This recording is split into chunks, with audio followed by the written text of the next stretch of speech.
No. Not on the first day.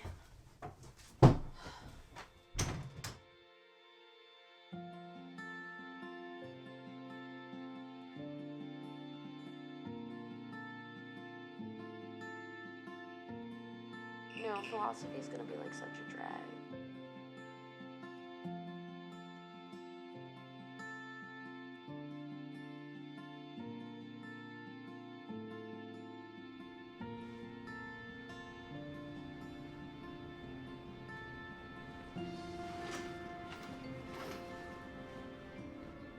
Hello everyone, welcome to Philosophy 101.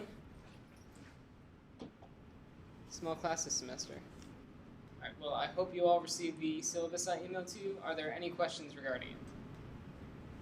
Excellent. Now I would like to get right into chapter 1.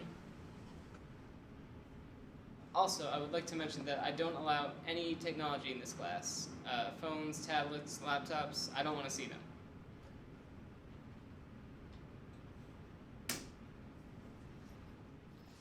So, what is philosophy? Philosophy is the study of fundamental nature of knowledge, reality, and existence. What is the meaning of life? What is our purpose? What should I do with my work? Where is our society headed? What is love? Thanks. Most of us have these questions in our minds at some point, but we despair trying to answer them. Well, that's what we're going to do in this class. We do things out of habit, perspective, or point of view. No such thing as an absolute truth. Alright, that's all for today. See you Wednesday.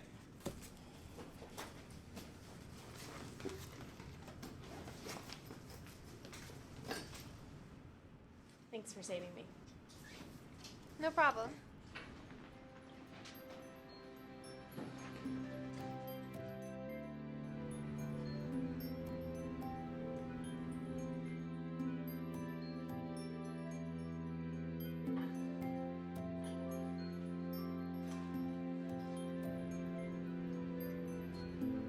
Alright, let's continue the lecture on chapter 1. We left off with the philosophical method of thinking.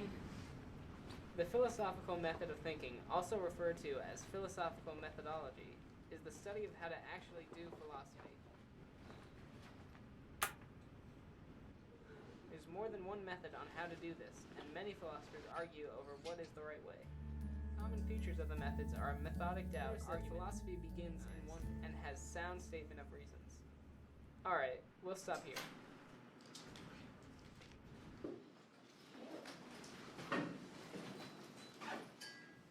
Thanks again. No problem.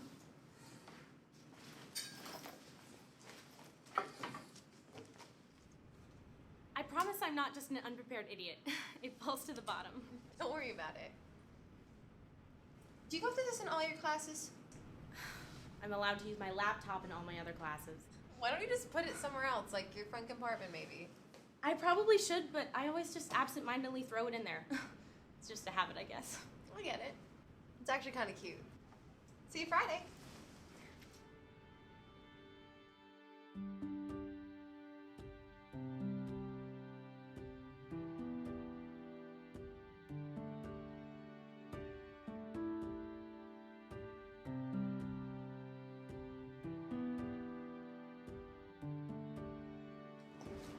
Created the greatest utility principle, which states that actions are right if they promote happiness and wrong if they produce the reverse of happiness.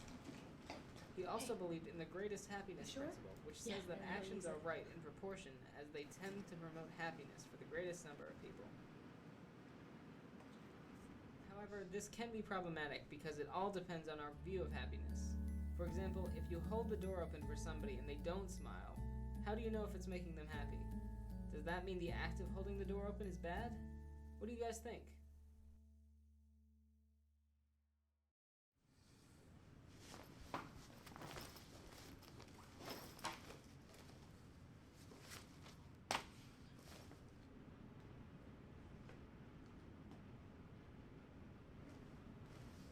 Moving on to chapter 6. Nietzsche was a German philosopher who focused on the idea of truth. He believed in the idea of nihilism, which is the belief of purposelessness, that all higher values are impossible.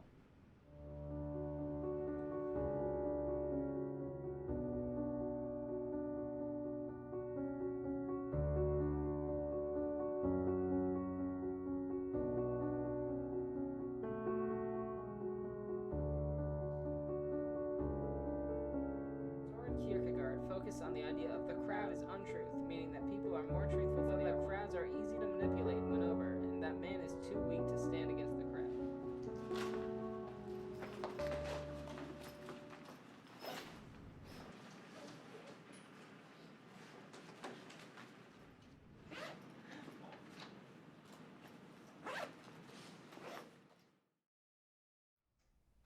Mom, I can't get a job.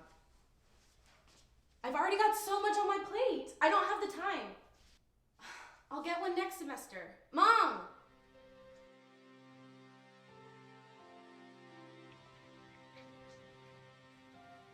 Hi, how are you? Hi, I'm here to apply to be a student tutor.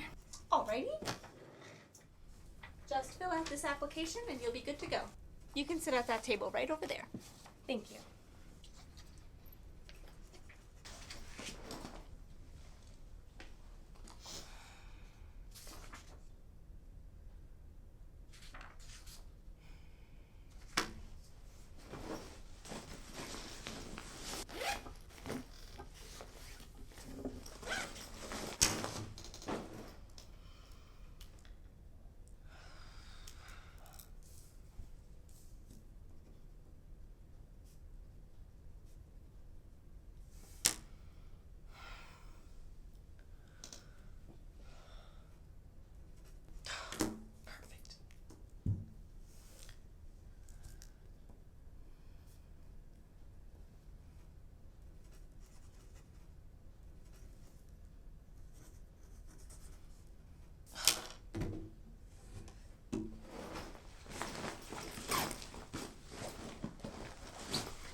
I'm sensing a theme here. Yeah. Oh, looks like you could use this as well. Why is it you always have the perfect timing? Must be a superpower, I guess. I'm Iris, by the way. Mia. I see that your pen's more easily accessible now. I had no choice. There was nobody in class to hand me one. Yeah, I dropped philosophy. I switched my major so the class was no longer required. Smart move. You know, I have a lot more to offer than a stupid pen and hair tie. Would you like to grab some coffee sometime? I'd love to.